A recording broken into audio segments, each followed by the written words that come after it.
we have the topic of the next European anti-racism strategy, and to bring it all together, Frazer Goodwin from EFA, so European Public Health Alliance, in case any of us have forgotten, is going to guide us through, along with Tanja from the Commission and Mila from our very own.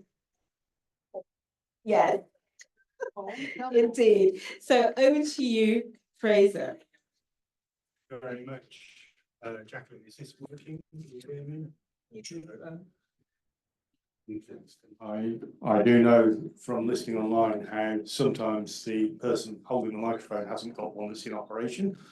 Incredibly frustrating. So I'm now making sure that I can be heard. I just want to briefly introduce myself. First of all, I won't be saying too much because I'm not an expert or an advocate in this space. But I do have a history on anti-racism, which is why I got volunteered by my colleagues to fulfill this role. It is rather a long time ago though now, because as a youth, I ran the youth wing of the Rock Against Racism movement in the 1970s, called SCAN, School Kids Against the Nazis. So I look back at what's happened since, and I see basically the National Front in government. So my efforts were in vain in many respects of my home country. Anyway, I do have a long-standing track record in this space, but it is a very long time ago now. I wanted to start by really reminding everybody what an important period this is currently for renewal and reinvigorating the European project overall and policies within that space. We have at the moment the European Council meeting to discuss the most senior posts in the EU and finalising who will take what role. There will then be a period of deciding what their priorities are going to be. However, we do know within this policy sphere that a new policy will need to be put in place from 2025. So preparations for that will happen next year, which means we need to get started now so that we can give coherent contributions to that process when it opens. Although I might be jumping the gun for Tanja's contribution here. So first of all, I'm going to let Tanja explain a little bit about what that process might look like. And then we already have from DISCO a set of contributions that have been elaborated as to what we would like to see. But then, of course, these last 2 days have been incredibly productive and incredibly rich. So there may well be other elements that have been covered over the last 2 days that we will add to the outline document. But then also, you all have brains, you also have experience, you also have the work that you're doing, and that may not have been covered in either the document or the last 2 days. So the floor will be open to you. As I said, first of all, Tanja, over to you. Thank you very much. I would like to start with a couple of general comments on the last 2 days, because it was very impressive, and I would like to congratulate the organizers for having this kind of participants and this kind of speakers. Usually, I'm in a room that is predominantly white. Even if I talk about racism, or it's only black, but we rarely ever have a forum where we engage in this kind of constructive discussions with each other. And I think this is one of the things that will be more important and more necessary in the next years to come, because, and this is not the Commission's opinion, but my personal observation, I think in the discussion, we reached the stage where there's a basic agreement that racism is bad, but then so what? And to make the impact and the structures and the pattern of racism and what it actually means for the individual visible, it needs this kind of conversation. And I'm speaking here from a perspective of white privilege, having been to doctors in my life, I don't know how many times, I never experienced any kind of these stories. I know that I was treated well, and I know that other people are not treated well, but I don't know what it means that they're not treated well. And any kind of stories that you feel willing to share does something to me, and it does something to the discussion. And I know that sometimes you're kind of tired of talking about it and tired of being the experts in the room, but I will beg you, please continue, because otherwise we as white people will not understand what's actually going on. So that's on a personal level. On the perspective of the Commission, we have an anti-racism action plan that goes from 2020 until 2025. The next college, so the Commission that is now going to be set up, will have a political decision on what is going to happen after 25. That, of course, does not prevent us from reflecting on the work that we did, on the action plan that is in process at the moment, and also on the improvements that could have been made or things that could have done differently. So we welcome any kind of feedback, any kind of suggestions, any kind of recommendations. I cannot promise you that this will be happening, but I can promise you that we will take it into consideration. And that's why I really appreciate this event. Thanks Mila for her contribution and pushing the issue. What we're doing at the moment is we built up on the stakeholder consultation that we had last year. So Vanessa already introduced that, and we evaluating the implementation of the action plan on the European and on the national levels, and also figure out where have been weaknesses, where have been strengths. While you probably have a lot of ideas how to improve our work, I would welcome if you also could reflect on before 2020, so that we start with our criticism, not with, we have an action plan, but it's not sufficient, but we do have an action plan and we didn't have one before. So it might be worthwhile to reflect upon this as well. Should I continue or we? Hand over the floor to.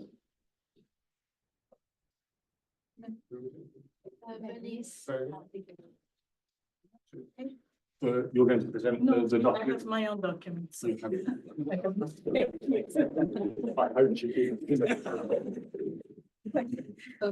Thank you, Mr. Goodwin. Yes. Okay. As you all may have noticed, we were here with a large delegation from the Netherlands. I am very grateful for the opportunity.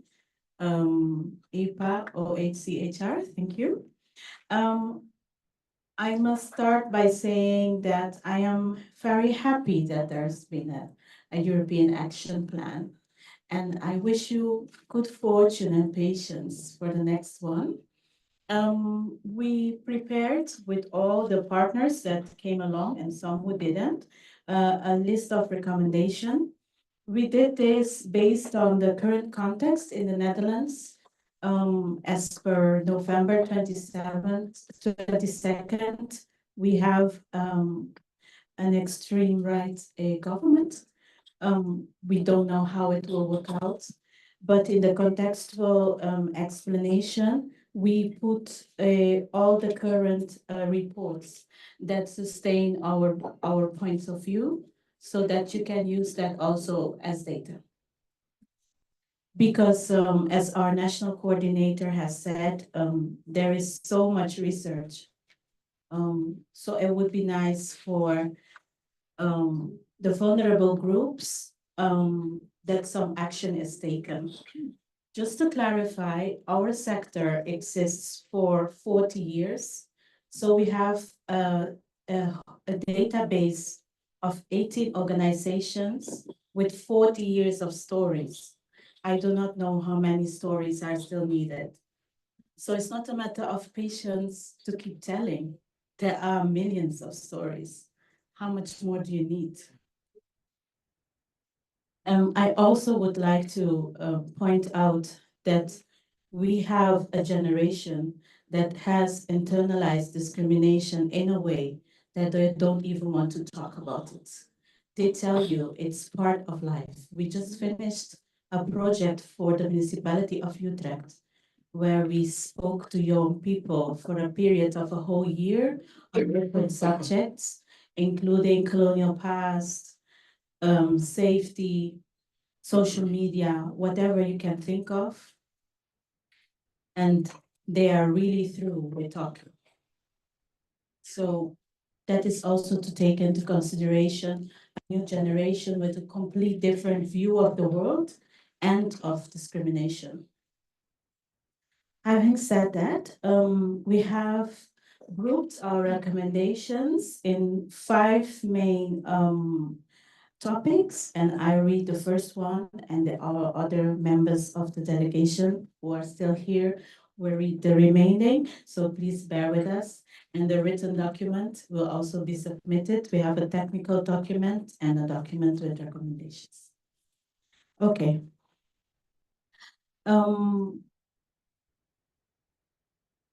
In order to uphold core European values, fundamental rights and freedom, and allow every citizen in the European Union to benefit from them, we recommend the following for the Anti-Racism Agenda 2026-2031. The use of digital tools in the fight against exclusion. At present, significant attention is paid to the use of social media, algorithms, and artificial intelligence in relation to the protection of personal data and vulnerable users such as underage children. Inasmuch as social media and algorithms are also used to promote ideologies that generate inclusion, hate speech, and polarization, the same tools can be applied to promote equality, to generate relevant policy and research data, and to combat discrimination.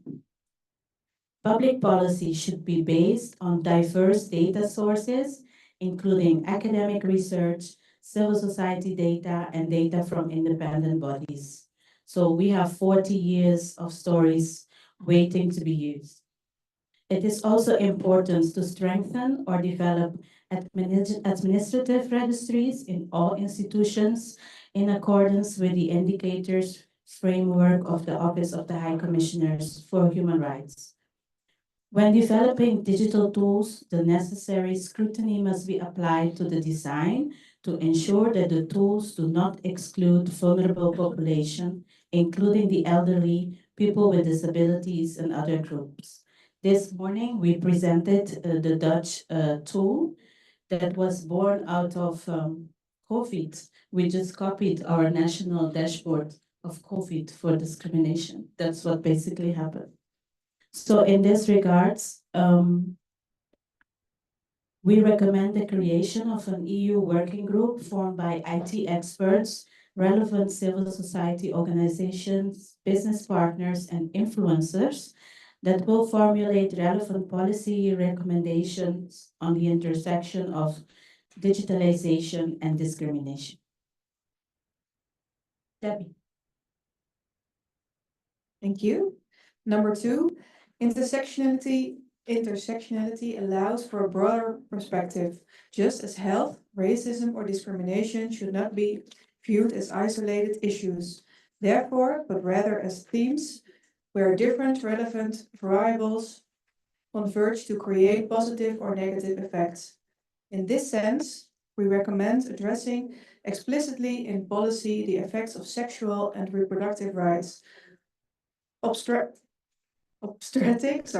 violence and violence against women, especially where it intersects with vulnerable groups of women, for example, migrants and refugee women, religious minorities, and other. Therefore, we would like to recommend policy design that tackles simultaneously a number of interrelated, sorry, teams which influence the prevalence of racism and discrimination affecting vulnerable groups at risk of exclusion. For example, poverty and lower levels of education affect social mobility, but also feed into the chances of increased exclusion and discrimination at societal level. Thank you. Number 3. Hi. The structural involvement of civil society and grassroots organizations in policy design, monitoring and evaluation. We believe that the different communities should be involved and granted agency in the design and creation of viable policy options in the fight against exclusion, racism, and discrimination, modeled after the United Nations ESOC and the African Union's ESOC. We recommend the creation of a robust civil society body at the heart of the European institutions that from its sectoral committees can assist with the design, monitoring, and evaluation of the new anti-racism action plan, as we say, nothing about us without us.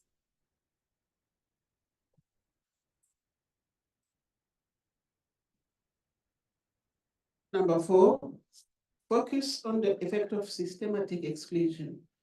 Just different communities relate how intergenerational tools and coping strategies in the fight against racism are transmitted. It is generally believed that mental vulnerability, example PTSS and other form of trauma, are also part of the continued exposure to exclusion and discrimination. It is relevant to recognize the different expression and magnitude of racism in both Eastern and Western Europe and adjust EU support to the fight against racism in both contexts.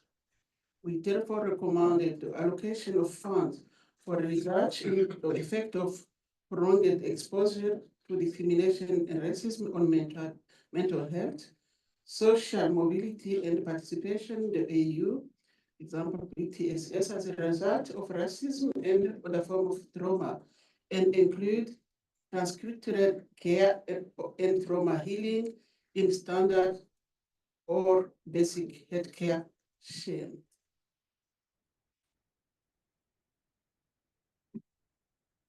Number 5, introduce a European certification for inclusion. As we have seen in previous years, respect for fundamental rights and freedoms is not automatically achieved in all sectors.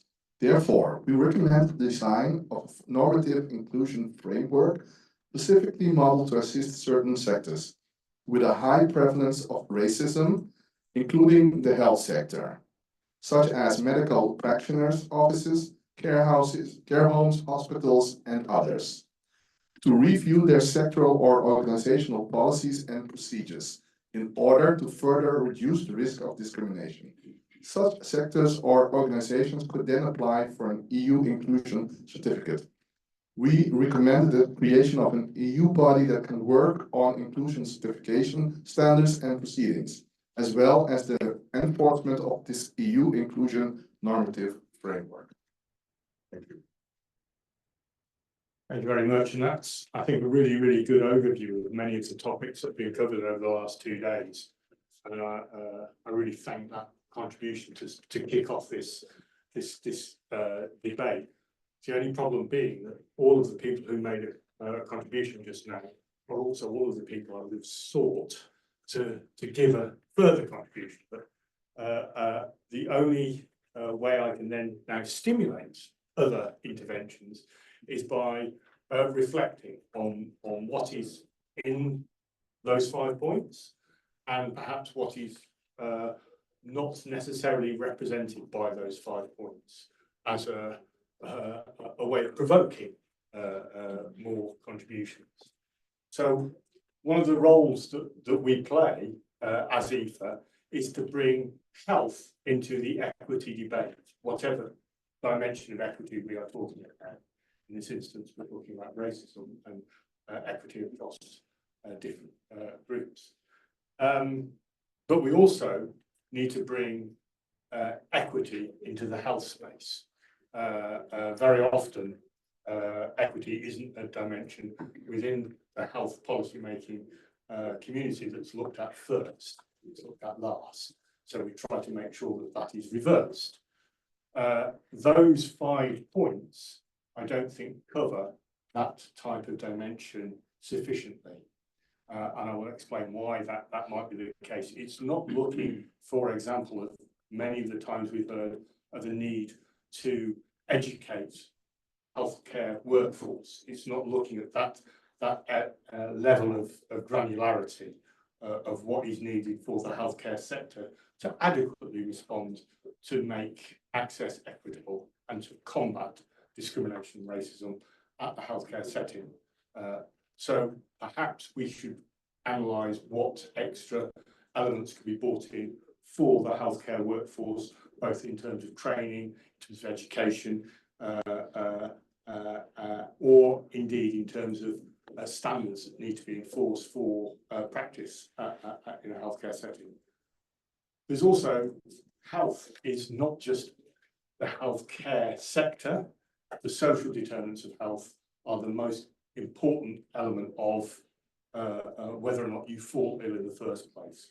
So the whole raft of what impacts racism and discrimination have on life chances need to be included in the health dimension of the impact of racism. And that, I feel, again, is sliding through. It's covered by the 5 points, but isn't a focus for attention. So those would be my two pennies worth. Are there anybody else who has? I'm sure I know. I can count on one person at least. But before the inevitable, I also think our host can contribute a small section of performance. Yeah, thank you so much. I think many of the points we will share them with Jacqueline, but before I hope I will not steal some of yours. But before we continue, really thank you so much to Tanja, Vanessa, to Michaela, because I wanted to share what we have observed as an office during the past 1 year, probably since we were so generously invited by you to start forming part in the collective discussions under your umbrella on anti-racism. And we have discussed it, and I think it's very important to mention this in public. We have noticed and also spoken with you how the space that you are facilitating every time is more and more inclusive. It's probably of course, we're not participating in a lot of spaces with the areas of anti-racism and non-discrimination, but what you have allowed so far is the space where really critical voices can be raised calmly. And between the last events, it was, let's say, October, when did I meet you for the first time? The closed door event where you were so, again, generous to invite the office. And then 3-4 months later, every time civil society participation is bigger, stronger, and more critical. To a degree, I don't remember which was the event in January. We were, many of us, it was the anti-racism group of people, the anti-Semitism, the anti-Muslim hatred, the Roma people, Isabella was there, and the discussion was already very, very honest and very, very heated. And this happened only in a couple of months. So the space that you facilitate, why do I start with this? Because this space that we have nowadays here, if you have paid attention during 2 full days, we have had you. And this space counts with your support. So really, I would like this to have it very much in the notes that right now we have in your face people who listen, and we have public to which we can deliver our messages. So this is something that has to be recognized, and it's not at all easy what you're doing. Now, to the points, not to repeat what you were saying already, but a couple of things that I think we really should keep on joining our forces, and very much based on the last experiences that we were hearing, how we can extrapolate the absolutely amazing Dutch experience with the Shinto labs in terms of constructing data recording systems, how we can replicate it outside the Netherlands. Okay?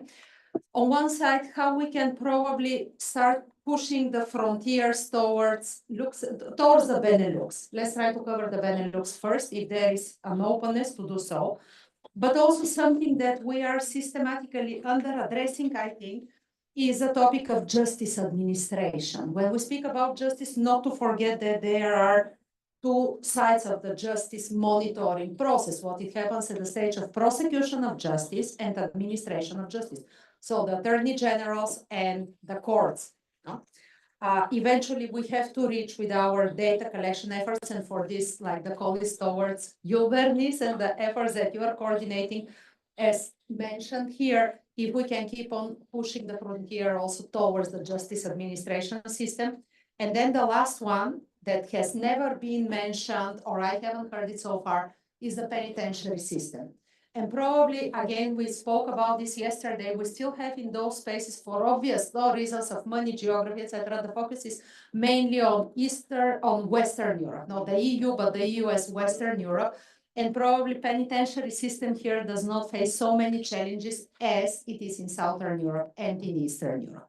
Now, the newest EU member states have quite much more challenges than the ones that we're covering right now. Mainstream academic research, I think this we repeated it many times. Couple of only of other topics on which we can collectively probably think is how to better reflect the stances of groups such as different age groups. We don't have the youth and we don't have children, or we are not representing it adequately enough in our policies or measurement efforts. Sometimes we don't need to include it in this particular policy, but through our measurement efforts, we can evaluate other policies. No, we're not saying that the anti-racism policy should take over everything, but there are some aspects that we can still probably ponder how to reflect better. Motherhood, all the inputs that came from Make Mothers Matter. Okay. Violence against women of different ethnicities, and violence against Black women. This is a topic that we are kind of mixing within the overall violences that we have been spoken. The topic of threats, human rights defenders and threats. Marli's words, I will repeat now when we had a conversation during one of the breaks. What makes medical staff act the way it acts? What we heard here is like what is really the core issue. And she as a medical doctor, and we all heard in several occasions her stories, is she said one of her ways of seeing the issue is that the medical students,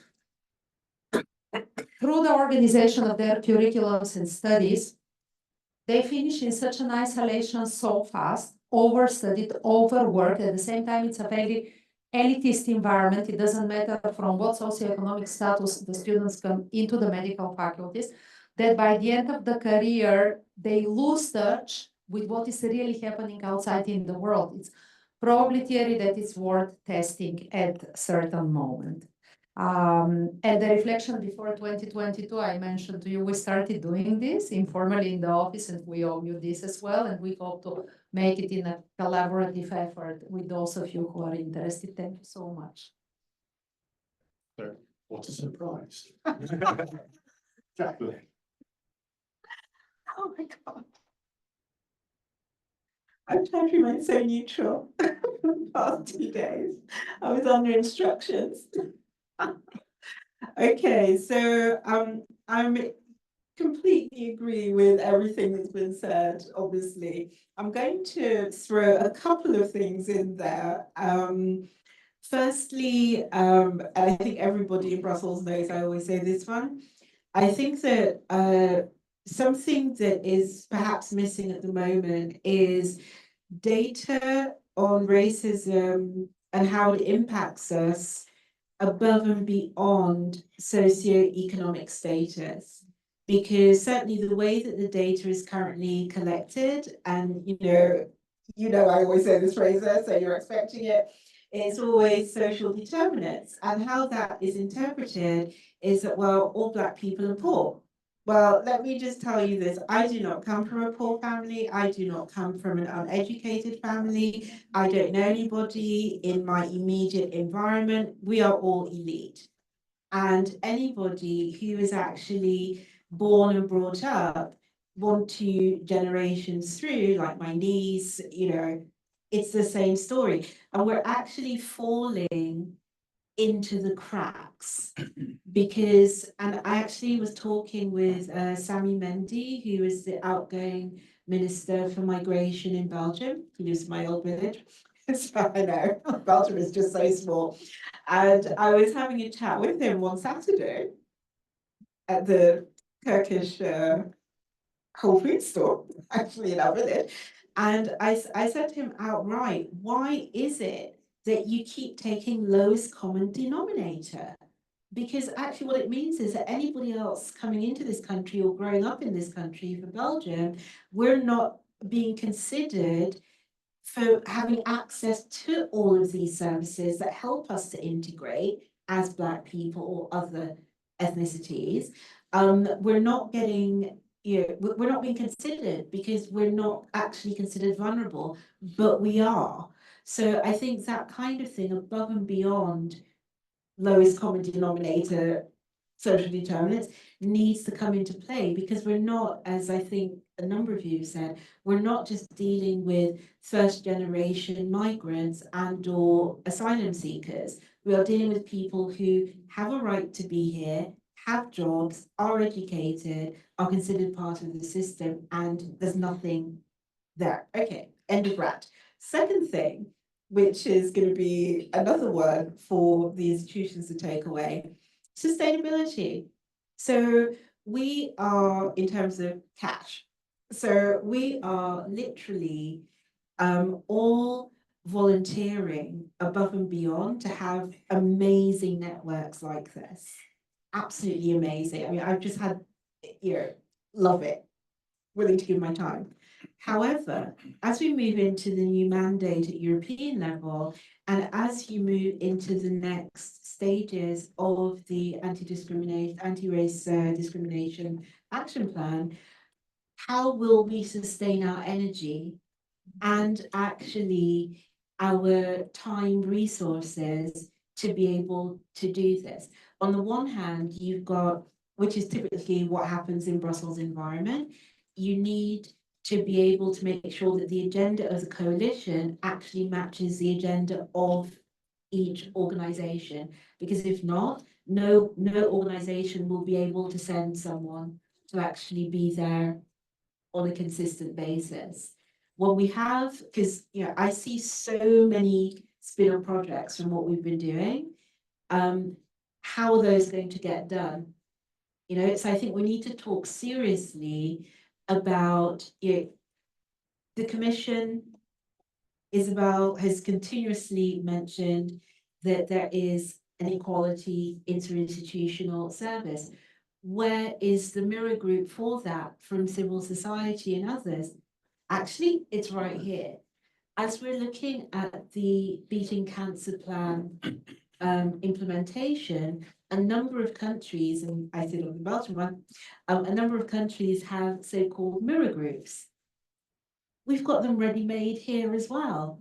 But actually, one way or another, they're infrastructures which also have access to financing, or at least a way to apply for joint financing in order to get things done. So I think it's something it's not there as yet, because nobody in Brussels likes to talk about money. So I'm going to say it, we need to start forward planning so that that's actually part of the whole strategy. They've done it for other health topics. They've certainly done it in the partial rollout of the discrimination legislative package, because I was a stakeholder coordinator back in the day before it was a stakeholder role. So I know this exists. And I think that we need to be brave and say, and actually start to envision how in our day can it exist to make sure that we don't lose all of these wonderful brains, quite frankly. Done silence. Thank you. Yeah. And your your contribution has stimulated a thought I had earlier on, reminded me that one of the things that we need to also include, because of the time frame that this is happening, is the preparations for the next multi-annual financial framework. Exactly. If one of the best quotes I've heard was last year in Rome at the World Congress on Public Health, where someone said, "I don't care whether or not you've signed a declaration. I don't care whether you are committed. I don't care if you've actually made a huge personal commitment. Show me your budget." And that follow the money message is really, really key. We will then know how serious the EU institutions are in combating racism across the board if it allocates some monies, some finance to tackling the issue. So for that to happen, it means we need to include this preparations within our submission to the programme. Wonderful, have a hand up. I also wanted to add one more thing, but perhaps I can do that later, about the process, shall we say. Great, thank you. Again, I'm not an expert in any way in this, but we look, one of the most vulnerable groups coming into Ireland are the migrants, the asylum seekers, we call the international protection applicants, and it's a separate system. But we look at that as a migration problem and an immigrant problem. We don't look at it as a health problem. And it could, a recommendation be put somewhere in for allocation of funding and regulation on some way, because asylum seekers are accommodated in private accommodation that is not regulated. It is very often reported as extremely unhealthy living conditions. It causes disease, illness, and there's no regulation. So that maybe we should also look at the intersection of that between migration, but as a health issue, because and somehow enhanced health supports for people, including the determinants. One of the determinants, housing or healthy accommodation. Right, we're getting the stimulating debate. Yeah, exactly. Because thank you for putting the topic on the table, because this is something we didn't talk about. As a person who has been writing the shadow reports about the treatment and care of refugees in Germany, I'm really tired with this.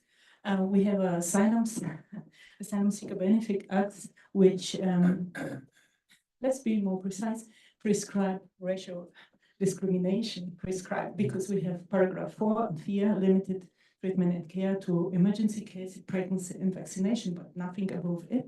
And we have the so-called duty to denounce, which hinders the treatment and care of illegalized migrants. So, which leads to initiating 1,000 parallel structures, which cost a lot of money. We have the evidence of the University of Bielefeld that it's not a question of costs, it's a question of political will. So I know the duty to denounce was in the Koalitionsvertrag, but it doesn't look like something is moving forward. So I think we don't need scientists like me to collect data. Sometimes we need a very good lawyer looking at the German walls, for example. Thank you, that's really, really good. And it echoes a lot of what we've been hearing today, that the improvement in data collection only improves our knowledge base. It doesn't improve the fact that we know something.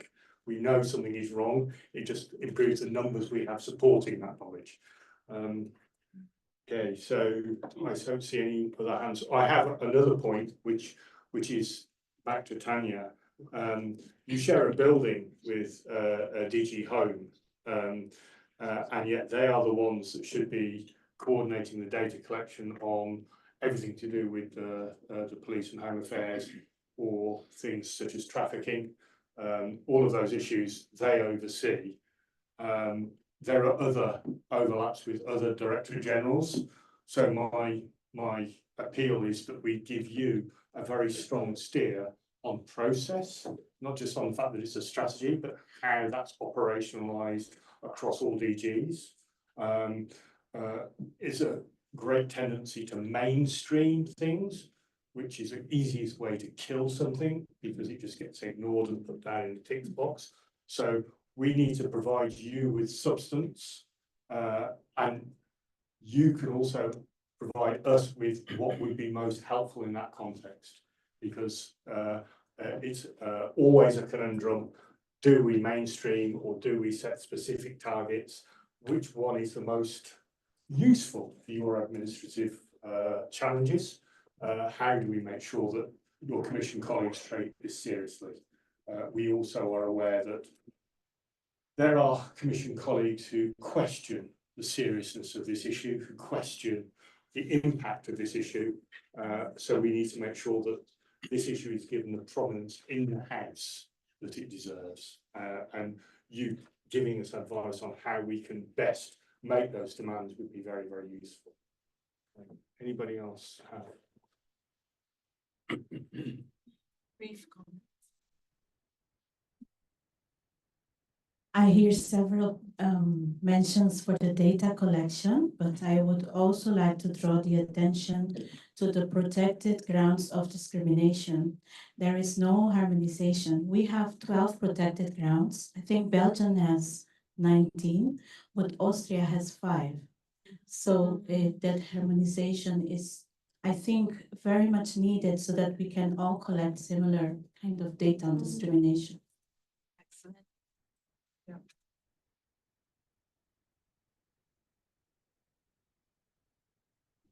Yes, certainly, Tanja. Just 2 quick reactions. Harmonizing the grounds. If this is a recommendation, it should be a little bit more specific, because it's a political debate. And if we say we harmonize grounds and we have a consensus on less grounds than the most progressive states have, you see where I'm getting with that. So, regarding the mainstreaming, also we are grateful for any positive example of mainstreaming, because I'm coming from gender equality mainstreaming and I'm not a huge fan of mainstreaming, to put it mildly. That was exactly the experience I had. The gender mainstreaming was the easiest way to kill a topic, was to mainstream it. That's where that quote comes from. Oh, no. I thought you were. Yeah. Oh, no, I was going to say, no, I was just going to say that I think that there is so much that we have, I think that there's so much that we've covered over the past couple of days. I also think that the main grounds in terms of where do you go from here has actually been extremely well covered, because I'm seeing the Miro board. And I guess my kind of final question to, in the end, the people who will decide or heavily influence is, what more do you need from us to make it work? What do you need us to bring to the table as civil society and national institutions to make this work? Because, we can't just, I remember Isabel saying to us when we were doing the original thematic network, don't come with a wish list, come with half a wish list and half of what you're bringing to the table. So that's my question. That's my final question. Thank you. I always ask the similar thing, from having been inside the commission, what I would like to give to those who are basically the advocates and supporters of my issue within the House. I would like to give them the tools to help me achieve more. So.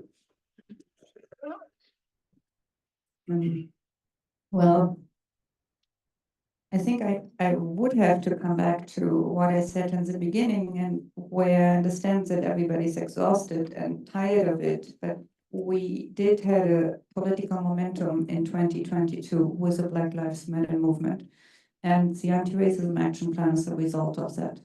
It's not a result of we now take this seriously as an issue that we're going to deal with for the next 20 years. It's more like, okay, we see that in this particular situation, we can't ignore it anymore, so we're going to do that.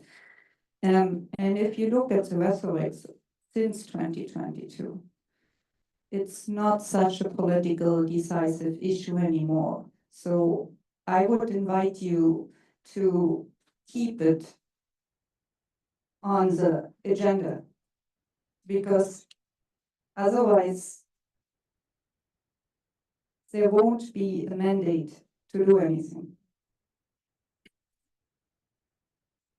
That's key, and that goes across the board. I mean, the whether it's the climate change agenda, or whether it's health, or whether it's Black Lives Matters, these things were the past, and people are very easily moved on to the next shiny new thing, which is at the moment Ukraine or energy, or helping the farmers, and ignoring the other issues that we've seen are important and do have citizen support. So I noticed this. Oh no, we've got one more contribution.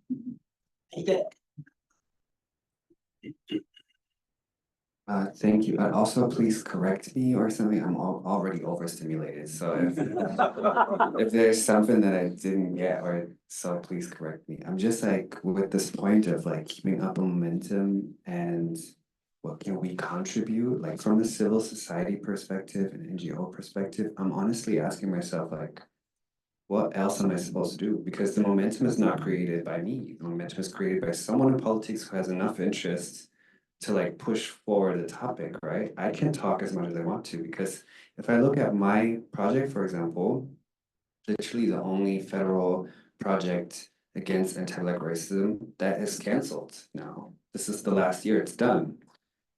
And I'm like, okay, so I can tell many, many people, and I have told many, many people in these past 4 years, please don't forget Black people, please don't forget people of African descent, please look at this, here's the translation of this, here's the conference on this, here's an event on this, to try to keep this momentum alive, and to try to make sure that people understand 2020 is not a singular instance in the history of like Black people's experiences, but then at the same time, like, there's only so much I can do, specifically if I feel like at the end of the day, it's not me who's being listened to, because also when I look at my organization, we are 36 people or something. There's probably 4 people that even know where and when to speak to who to even get messages to someone, because there's not enough stages also for people to like actually keep that momentum. So I do think there's a responsibility of people who want us to keep momentum alive to create stages for us to use to do that, because so far we're the only ones creating moments and those don't get recognized. Like even us inviting Mila, for example, for our event created such an uproar, but it's very hard to get people who are in specific positions that are more so being listened to on these topics to get to these events and to help us like create that momentum. So I do think this like, yes, I feel like in many contexts that I've been in the past few weeks, specifically with respect to the political developments, like there's a lot of pressure being put on civil society. Okay. I don't feel like it's been us, so. Okay, well, everybody is excited, yeah? Thank you. It was just one sentence. Vanessa Gebuta from the European Commission, also part of the anti-racism coordination team. No, I just wanted to corroborate on civic participation, especially in the context of the fight against Afrophobia. Yeah, the fight against Afrophobia or anti-Black racism, because it is also the purpose of this meeting. Pact, people of African descent, fundamental rights.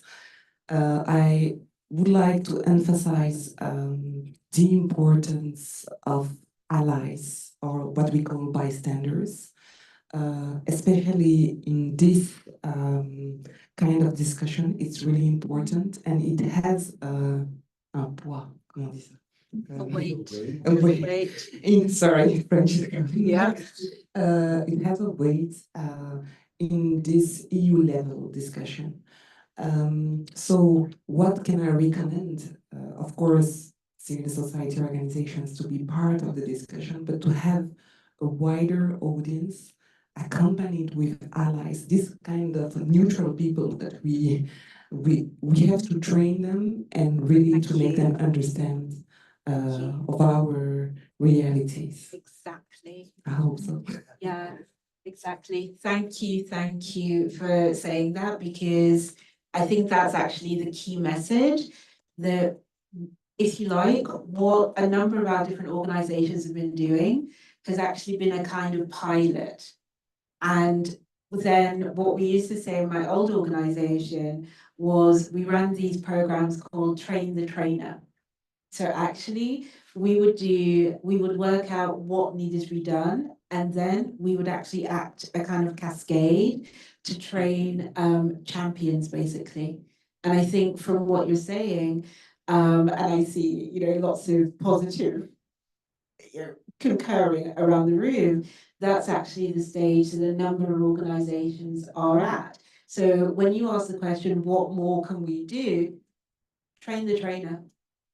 It's actually now about, in order to keep the momentum and actually build a new momentum, it's about making sure that our messages, I'm saying ours collectively, are in sync and getting out there and getting champions.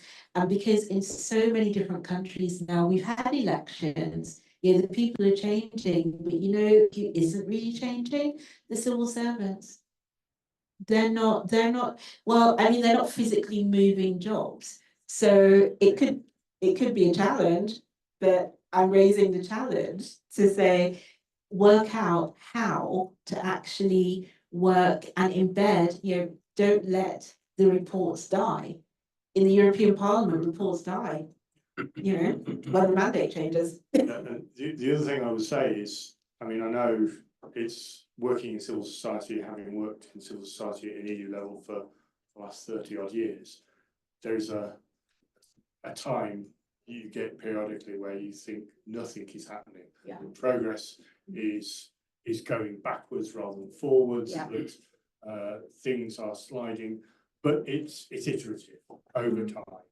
Things do get better. Sometimes they get worse before they get better again. Yes. And I have to say, for the last 2 days, what I've seen is a community that is very, very capable, that is very, very able, that has a lot of very, very young, very knowledgeable, very committed individuals. So I see a lot of opportunity. I see a lot of scope for progress. That doesn't mean to say it's going to be easy. I don't think there are any easy, quick solutions, that determination and consistency and perseverance are the absolute key here. Can I just briefly frame my statement? I'm sorry, I hate to talk so much, but the point for me is I'm not trying to be oh, I'm tired, I'm over this. That wasn't the message. The message is more that I think it's underestimated how much is possible for NGOs. And when you say oh, we need to train the trainer, we literally are training trainers. It's more so civic spaces are shrinking and people are leaving NGOs and all of these spaces because not only is there no money, but there's no recognition and there's no funding. So, for example, yes, my project is ended, but there's a new project term started for a longer period. So Germany is saying oh, now you can do it for 8 years, but the money's going to stay the same. So there's automatically going to be less people, right? So my point is more so instead of saying we're over it, there's no more we can do. It's more so I do think it needs a little bit more from the outside to provide people in civic spaces with more stages and more opportunities to talk and more opportunities where they are connected to stakeholders or connected to people that could potentially elevate their voices. It's more so that part, because just relying on us doing things is not enough. That is more the point, right? So yeah, it's not just a critical statement. It's more so also please also just give us more so we can do more. And that doesn't have to always be money. It can also just be a stage. Yeah. It's resources. Yeah, resources in a wider sense than just finance. Yes. Yes. You have a point? No? Yeah. I would just like to give a quick reaction to that, because this is exactly what I mean. I totally understand. I do understand. And I don't think it should be on the NGOs doing that. But you represent communities. So there's more than just the NGOs. And I would like to refer to somebody that I really admire, a Polish man called Adna Bogdan. You might have heard of him, who used to be the Human Rights Commissioner in Poland, and who did tremendous work under a government that wanted to get rid of him. And they got rid of him. And he still did tremendous work in Poland under conditions that we can't even, like, we're really far away from the conditions he worked under. And what he said when he went to conferences was basically what Vanessa said: you have allies. You don't need the large political figures, but you have to identify the people that you can work with in a sustainable way, because they will stay. And now he's Justice Minister of Poland. I know it's like it's a long-term battle, and it's tiring and it's exhausting. But if I look at the German context, could you imagine 20 years ago an official discussion hosted by the federal government on structural racism? So we did, like, we're very, very slow, but we don't move. And Shitting on the progress. That is. Thank you. A quick one. I'm happy. I'm sad at the same time, because this is the end of the decade for people of African descent. So I'm happy because really things are moving slowly. Again, I've been in the civil society for more than 30 years. I'm one of those people that fighting maybe in the shadow, but still fighting without resources, but we don't care. The thing is to fight until we die. Because if we don't fight, so why are we living? See, we have our youth, sometimes they are just lost. But if they see you, parents or elders, like this, without doing anything, so they are absolutely lost. So what we are doing, it's better that they see us still fighting, and giving them hope. Even sometimes there is not something you can tell them there is hope. No, just keep believe that. Okay? You remember the dream of Martin Luther King? I have a dream. Yeah. 50 years later, we saw that Obama came on power. Who could imagine at that time?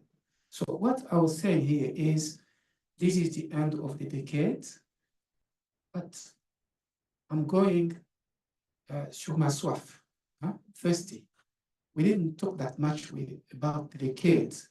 You know, the decade is not a gift. They say, okay, this is the decade. This is the gift. Many people died to get their rights, justice, recognition, and development. So, while Mandela, our ancestor, was alive, he fought again for the decade. They say 1 year, 2011, that was the year for people of African descent. The year passed quickly. And he said, no, we need unless a century, not 1 year.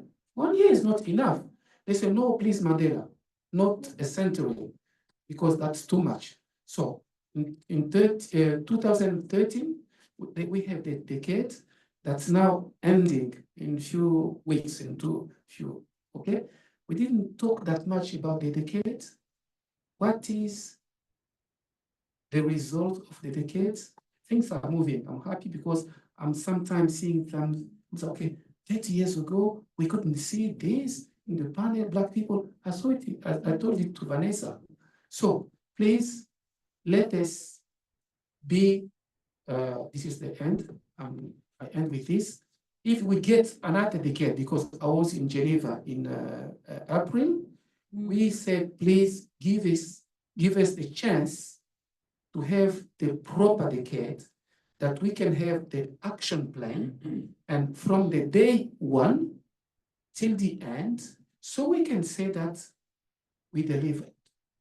But this one, I'm still sur ma femme. This is it. Absolutely, absolutely. Do I still have time or? Yes, yes, you do. Just.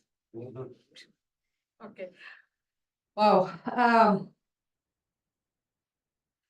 Let's see, there are many things on which we will continue. In fact, we had one question for you, Frazer, if you can make it after, on what our follow-up spaces that we're going to keep on co-organizing with IFA, and already letting you know that we will have also Equinet on board for one more this year, but shorter because there is no funding. What topics, how do we keep on expanding gradually on different topics, no? But this phrase, I'll read it later. Now, I was thinking to share something with you that might be probably slightly controversial. Sometimes I think we have to be a little bit more creative, no? When we are facing a scenario when the topic stops being of importance or loses the political momentum. And all of us, and us as public public servants, public officials, we also get very much attached to our own babies. In this case, is the EU Anti-Racism Action Plan, the national action plans on anti-racism or equality. But there are bigger overarching concepts that we didn't have time to introduce or to remind during the conversation now. For example, the concept of human rights-based approach to policy. And again, to turn outside the context here to see how this has been implemented in other parts of the world. I will try very briefly just to touch upon two components. One of them has to do with what you mentioned, the funding. There is human rights-based approach to funding, how to do budgeting in such a way that to assure, independently, if we have EU anti-racism action plan or national strategies on anti-racism, how we can assure budgeting for human rights, whatever the phrasing is within the policy instrumentary in different countries. What I mean here is that you might have countries where you have human rights action plan that takes over on all components related to human rights that are not addressed by remaining policies, programs, and action plans. And then you have specific funding. It's a little bit like a puzzle, taking a little bit on LGBTI agenda, a little bit on disappearance agenda, a little bit on racism, everything that falls out of the national development plans and remaining policies. This constitutes a human rights action plan in countries such as Mexico, again, for the example, but after 16 years, it's something that really proved to be working. And this one has quite big funding and structures.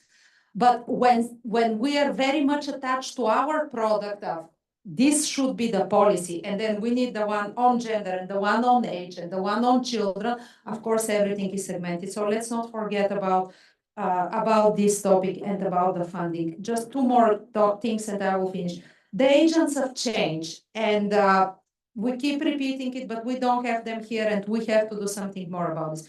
The agents of change are you, okay? I tirelessly bring the topic up. There are those who perpetuate, there is structural racism, of course, but there are also those figures who perpetuate racism. And youth every time is more and more disenfranchised. No? And they do not relate to the topic of exclusion, human rights, and racism as we do. The generation, our generation of kids, most of us have kids the same age, they cannot relate, for example, to topics such as what happened in Europe between 1918 and 1945 the way we do, because we had grandparents who lived through these dark years of the European history. So really, how can we also include them, but in a way that takes into consideration their current modes of interaction and interest? And one last thing, I follow a couple of anti-Black racism educators on social media, in Instagram and on TikTok, huge Black educators, from the United States. And this is something that I discovered that a generation of my son is using, and we're not even aware of this. So when we speak about influencers, probably we can try to start identifying also those communities. That's it. Thank you so much. Thank you, and Now it's yours. I mean, I'm just going to round this off because we're on schedule.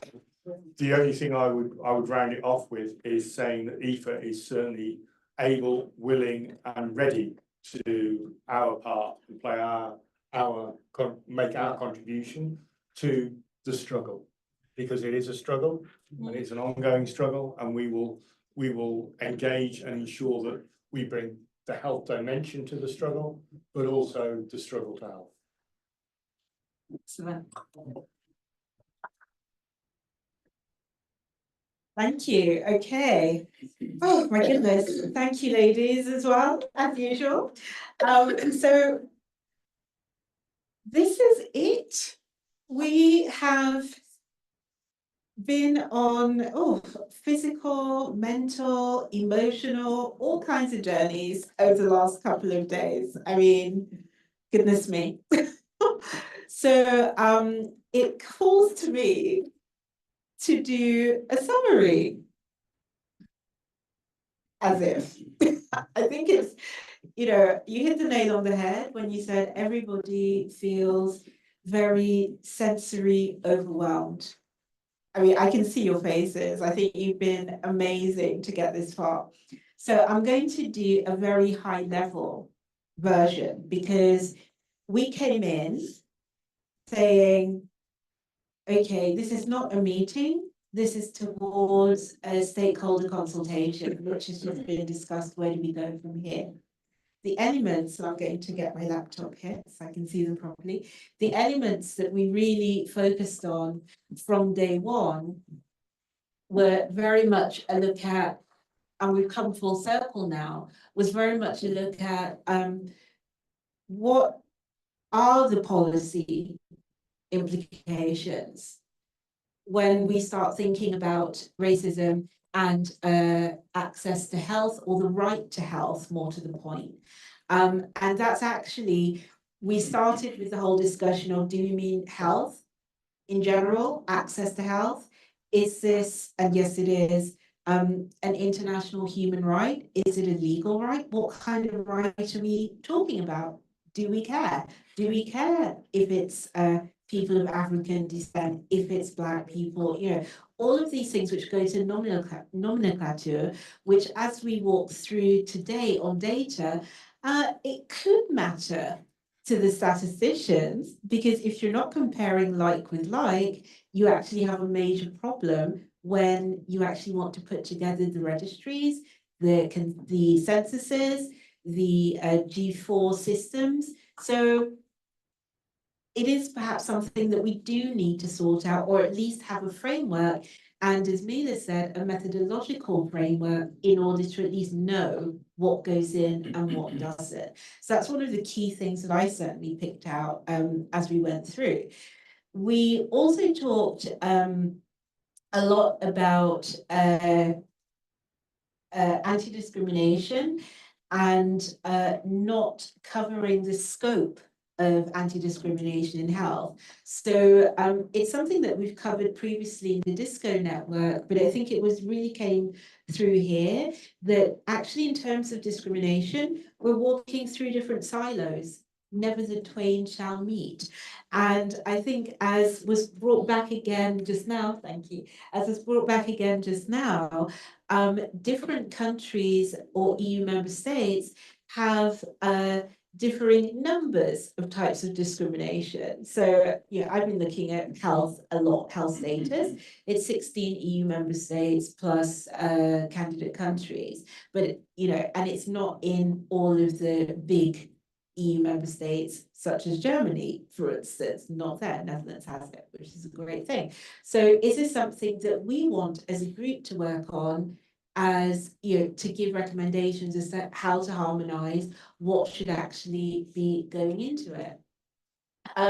Then of course we had the big discussion on how to make sure that people of lived experience are not excluded. And going from today again, not only people of lived experience, because that's so many of us, but it's actually which stakeholders who can take us to the next level of momentum building and community building are missing. Justice was mentioned a lot. Obviously, finance, and who could be creative in actually bringing all of this to the next level. And also, to be frank, what kinds of incentives do we need to start thinking about creatively in order to get those people in to actually, so that they can stand on our shoulders and keep the movement going as we move forwards. So we also moved into a lot in terms of trauma, education, challenges in promoting, in actually promoting what we come up with in terms of anti-discrimination, anti-racism interventions. But one of the biggest elements, which I think can look at inclusion in leadership, policy recommendations, quite frankly, is lack of infrastructure. Because, you know, it's not a hope and a prayer, far from it, because we've come a massively long way.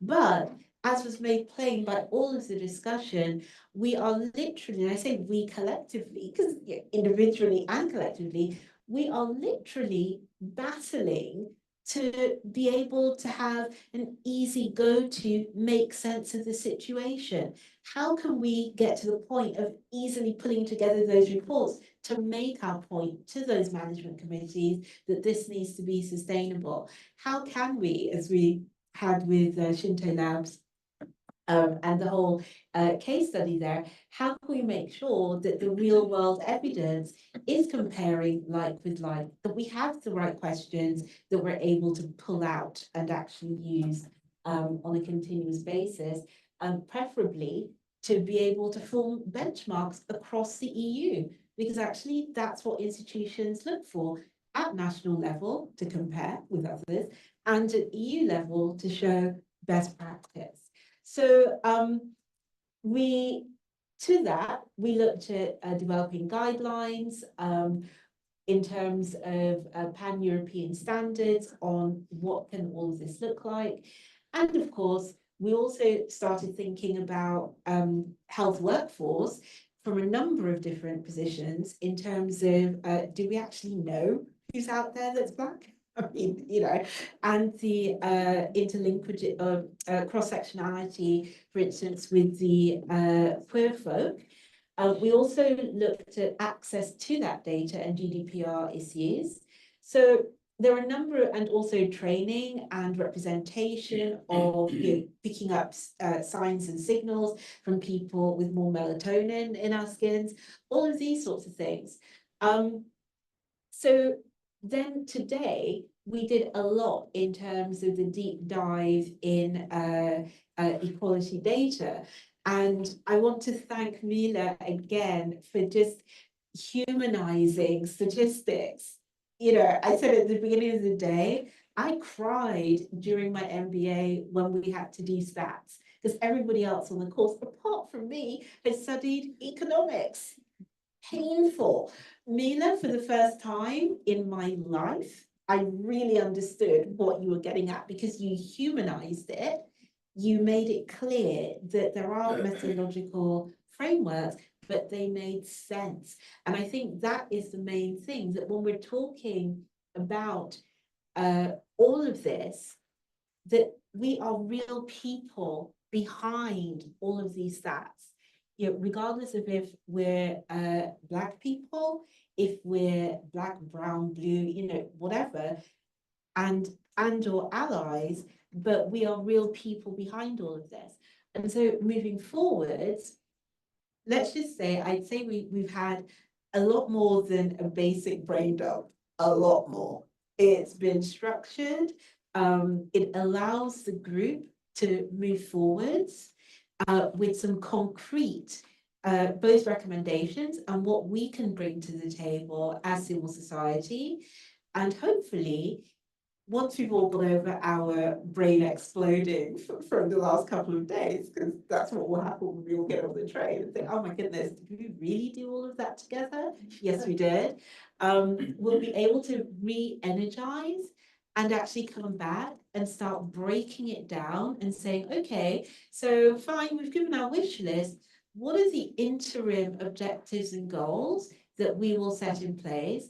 And what's the project plan that will actually help us get there, including how for different kinds of resources we can make this happen and embed it in the policy strategy, and as Frazer quite rightly said, in the financial framework, follow the money. So on that note, I would like to draw us to a close. You've all woken up now, great. I would like to draw this to a close. It's going to be like a Hollywood speech now, so I'll make it really quick and say a massive thank you to, I'm just going to go the other way and say thank you to EFA coordination team for getting us here. That's the first one.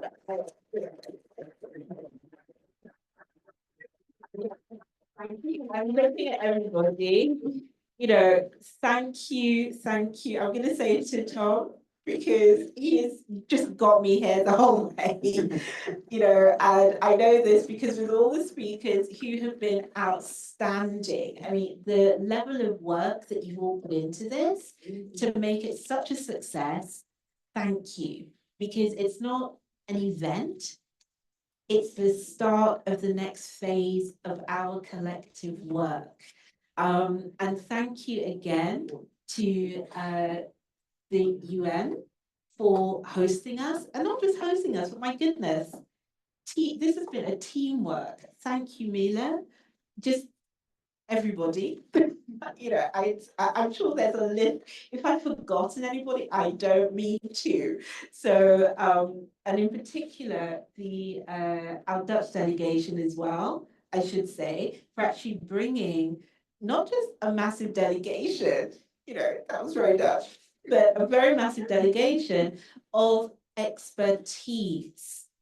And that has been fantastic because we have learned so much and been able to bring that knowledge already and be inspired in all of the other countries as well. So, and I think it also makes the real point that we shouldn't be in our little Brussels bubble.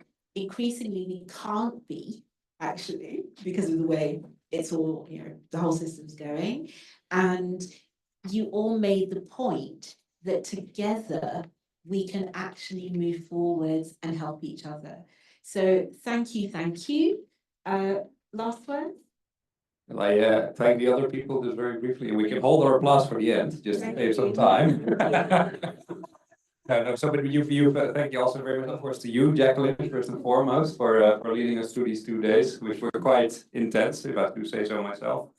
And then just a quick word of thank you, of course, to the people who are featured on the agenda. I mean, the Dutch National Coordinator and his office against discrimination and racism.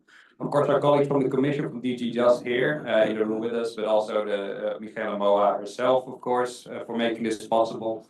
DG Santé, so Isabel Lamata, who was there.